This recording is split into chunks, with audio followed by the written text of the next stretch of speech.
At family dinner, my sister leaned back smiling as she delivered the line she'd been saving all night. "You'll never own property." Dad nodded, pleased. "Stick to renting forever." Everyone watched me, waiting for the embarrassment to land, waiting for the crack in my voice or the burn in my eyes. I gave them neither. I just breathed in, slowly, set my fork down and said, "You're probably right." But while the room relaxed, thinking the moment was over, something sharper settled inside me. Because the next morning, before anyone woke up, I made a single call, one that would rewrite the entire story they thought they controlled. My name is Aurora, and for as long as I can remember, my family has measured success by square footage mortgage rates and how loudly someone could brag about renovations over dinner. I grew up learning to take up as little space as possible in conversations that never seemed meant for me. Selena was always the shining star, straight-A student, perfect resume, the daughter who had her life together. When she bought her house in her late 20s, my parents treated it like a family trophy, polished at every gathering. I never corrected their assumptions about me. Why would I? They had already written the script. I was the daughter who liked renting, the one who wasn't built for the stress of ownership. The quiet child who must have been struggling but was too polite to admit it. They never asked about my work beyond a half-interested, "How's that consulting thing going?" They didn't know it wasn't consulting at all. It was acquisitions, tenant screening, renovation, budgeting, cash flow projections, things they never imagined I was capable of. I didn't hide it out of fear. I hid it because their applause was always reserved for the loudest person in the room, and I had no interest in performing. 2 years ago, on a cold night in late fall, my phone rang with Selena's name. Her voice was shaking before I even said hello. She'd lost her job, and the mortgage, $3,000 a month, was swallowing her alive. "Please," she whispered, "don't tell Mom and Dad. They can't know I failed. I'll pay you back as soon as I'm on my feet." I heard the terror in her breath, and for a moment she wasn't the golden child. She was just my sister, scared of falling off the pedestal everyone else built for her. So I helped. 1 month, then 3, then 6. By the end of the first year, the payments had become automatic, withdrawn quietly from my business account, unnoticed by anyone but me. She found a new job eventually, but the salary was lower, and the lifestyle she clung to didn't shrink with it. The house, the upgrades, the image, it all depended on. Money she didn't have, and pride she refused to let go of. Meanwhile, I kept expanding my portfolio, buying a duplex near the river, a triplex downtown, a few single-family homes in steady neighborhoods. 17 properties in total, each one quietly paying for itself and then some. I lived simply, dressed simply, and stayed silent, not because I lacked ambition, but because noise never built anything worth keeping. But last night at that dinner table, when Selena laughed and announced my supposed limitations to the entire family, something shifted. It wasn't the insult itself, it was the confidence behind it, the certainty that I would always stay small so she could stay big. She had no idea how wrong she was. The morning after that dinner felt eerily quiet, the kind of quiet that settles after a storm, heavy, expectant, almost waiting for you to decide whether you will rebuild or let the wreckage sit. I made coffee, opened the blinds of my small one-bedroom apartment, and let the cold light spill across the hardwood floor. For a moment, I just stood there breathing, letting the memory of last night replay in sharp, humiliating flashes. Selena's laugh, Dad's nod, the eyes around the table checking my face for cracks. My phone buzzed on the counter. A message from Selena lit up the screen, a photo of her kitchen, new backsplash installed, followed by another line that made my stomach drop. Thinking about upgrading the master bathroom next. Might as well keep building equity. The word hit me harder than the insult. She was talking about equity using money that wasn't hers.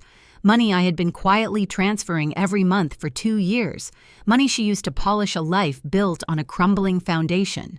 I stared at the photo, gleaming tile, warm under-cabinet lights, and felt a realization settle over me like cold steel. I had helped her survive, yes, but I had also allowed her to perform, allowed her to shine while I stood behind the curtain holding up the set pieces. Not anymore. I opened my laptop, pulled up the dashboard for my rental properties, and scrolled through the numbers. 17 properties, occupancy steady, income climbing, Months of renovations and late-night planning sessions had brought me here quiet success, quiet control, quiet power. I had spent years living beneath my means while Selena lived far above hers, and somehow the world believed she was the responsible one. The hypocrisy stung, but not as much as my own silence. I had let it happen. The phone was still buzzing, another message from Selena. Bathroom reno might be pricey, but it'll add a ton of value. Totally worth it. I didn't respond. Instead, I tapped Janet's contact. She answered on the second ring, warm as always. "Morning, Aurora. What's up?" I sat down at my kitchen table, the wood cool under my palms. "I need to make a change," I said. My voice didn't shake. "Stop accepting her rent payments, effective next month." A brief pause, soft but loaded. "You sure I'm sure? All right, I'll update everything on my end." When the call ended, I kept my hands on the table, letting the stillness settle. The decision felt like an anchor dropping heavy, irrevocable, but necessary. 2 years of support, 2 years of secrecy, 2 years of letting my sister and my entire family believe a version of me that had never been true. It was time for the truth to catch up. I didn't know exactly how my decision would play out, but I knew one thing with absolute certainty. Selena was about to feel the ground shift beneath her feet. Selena didn't notice the missing payment right away. She never did. She was used to life feeling smooth, predictable money, appearing exactly when she needed it. Safety nets catching her before she even realized she was falling. But 3 days later, just past noon, my phone lit up with her name. I already knew what the call was about before I answered. "Aurora." Her voice trembled just slightly. "Hey, something weird happened with my mortgage payment. The transfer didn't go through. Did your bank glitch or something?" I leaned back in my chair, letting the silence stretch just long enough for the truth to breathe between us. "No," I said. "There wasn't a glitch." A sharp inhale. "Okay.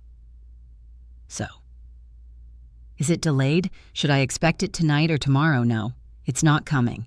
The quiet on the other end wasn't quiet at all. It was panic trapped in a thin shell of pride. "What do you mean it's not coming?"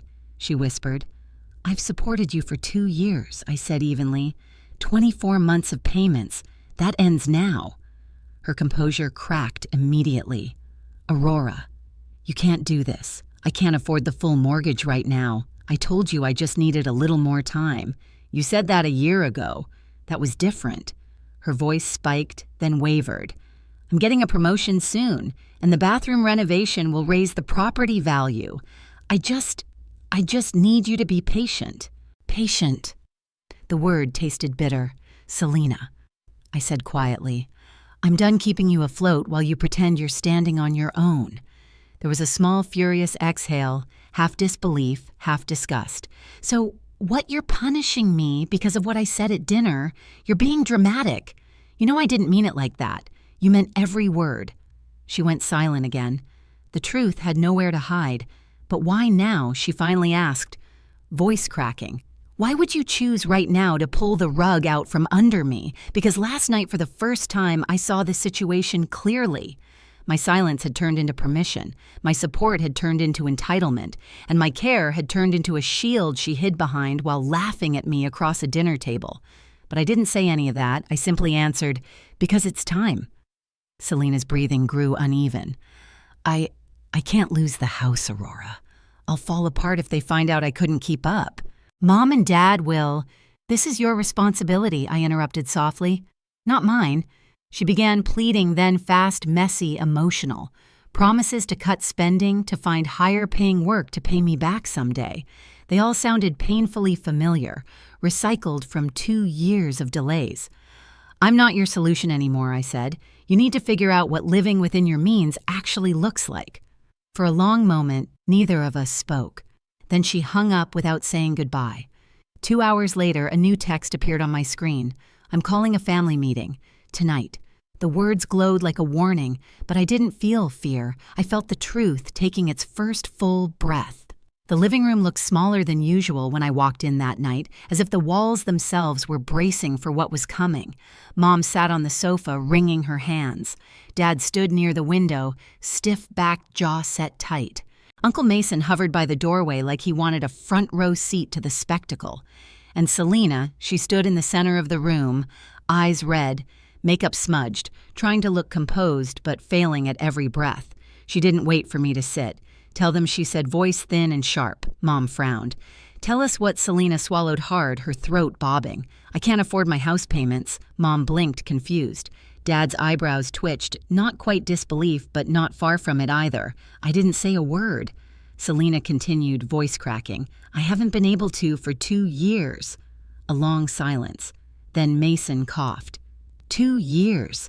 Her eyes darted to me, then away. "Aurora's been helping me." Dad straightened. "Helping you how?" Another shaky breath. "She's been paying my mortgage." Mom let out a small gasp, her hand flying to her chest. Dad stared at Selena like she had just confessed to burning the house down. $3,000 a month, he muttered. "Every month." "Yes," Selena whispered. All eyes turned to me, shock, confusion, embarrassment swirling into one heavy silence. Dad finally managed. "But Aurora rents. She barely—" What?" I asked. My voice calm, steady. "Barely manage my life. Barely stay afloat. Barely understand money." His face flushed a deep red. I reached into my bag and pulled out a slim folder, the same summary Janet prepared for situations like this. I laid it gently on the coffee table and slid it forward. "You might want to look at this before you finish that sentence." Dad hesitated, then picked it up. As he read, the transformation on his face was almost cinematic confusion, disbelief, then a stunned stillness. He looked at Mom, then back at the paper. 17 properties, he whispered. Mom leaned in to read over his shoulder. "Rental income, market value, these numbers." Her voice trailed off. Uncle Mason's eyes widened. "This says your portfolio is worth around $4 million. Dad lowered the paper slowly. "Aurora, is this real?" "It's accurate," I said simply. "I've been managing my own investment properties for years." The room sank into another silence, this time heavier, denser. Selena couldn't look at anyone. Her breath trembled as she wiped under her eyes. "You never said anything," Mom whispered. "You never asked," I replied. Dad opened his mouth, then closed it again. He looked smaller, somehow less sure of the world he had built inside his head. "All this time, we thought—" "I know what you thought," I said, "and I didn't correct you. That was my choice." Selena finally raised her head. "I didn't want anyone to know I was struggling," she said. "I couldn't handle the idea of being less." Her voice cracked at the last word. "So I let Aurora help me, and I told myself it was temporary. But then renovations, repairs, everything got more expensive, and you just pretended everything was fine. I finished for her." She nodded, tears spilling over. "I'm sorry, I just didn't want to lose the life I worked for." "You didn't work for it alone," I said softly. "And that's the problem." Dad stepped forward, guilt staining his expression. "Aurora, we've been unfair to you." "Yes," I said, not unkindly. "You have." Mom's eyes filled with tears. "Why didn't you tell us you were successful? Why hide something so wonderful?" "Because I didn't need applause to know my worth," I answered. "But I do need boundaries. And I should have set them sooner." Selena looked at me desperately. "So, what happens now? Can you please keep helping until I'm promoted? I'll figure the rest out. I swear." "No," I said, "not anymore." Her face crumpled. "Aurora, please." "I love you," I said gently. "But I'm not financing a lifestyle you can't afford. You have 30 days to decide what to do with the house. Sell it, refinance, downsize. But it's yours to handle, not mine." She shook her head, tears falling freely now. "They'll think I failed." Dad spoke before I could. "You didn't fail because you needed help. You failed because you hid it and pretended you were better than the person helping you."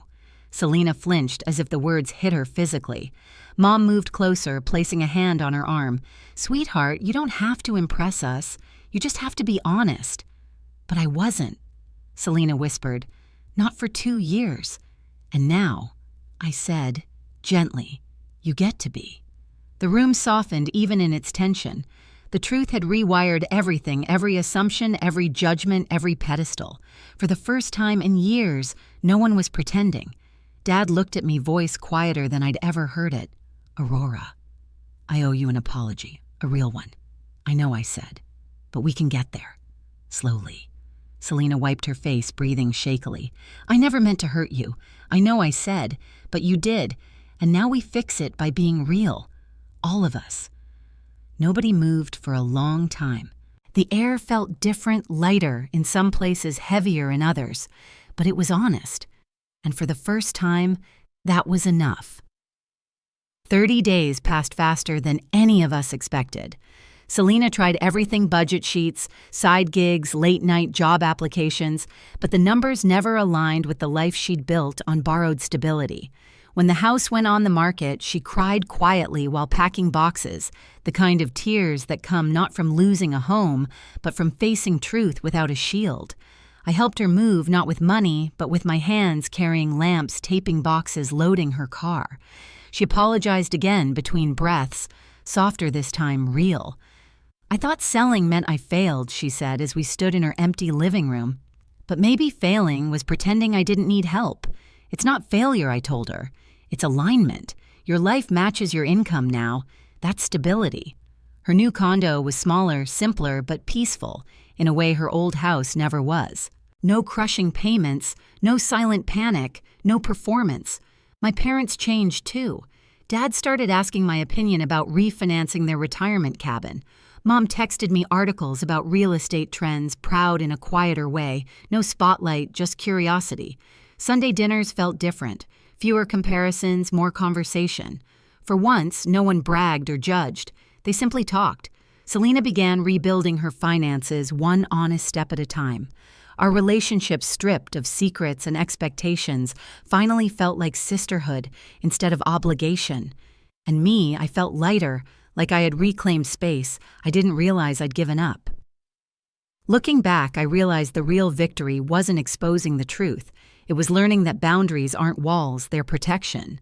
My family sees me differently now, not because I proved anything, but because I finally stopped shrinking. Selena is rebuilding honestly this time, and we're closer for it. Peace feels different when it isn't bought with silence. If you've ever been underestimated by the people who are supposed to know you best, you're not alone. Share your story in the comments and subscribe for the next one.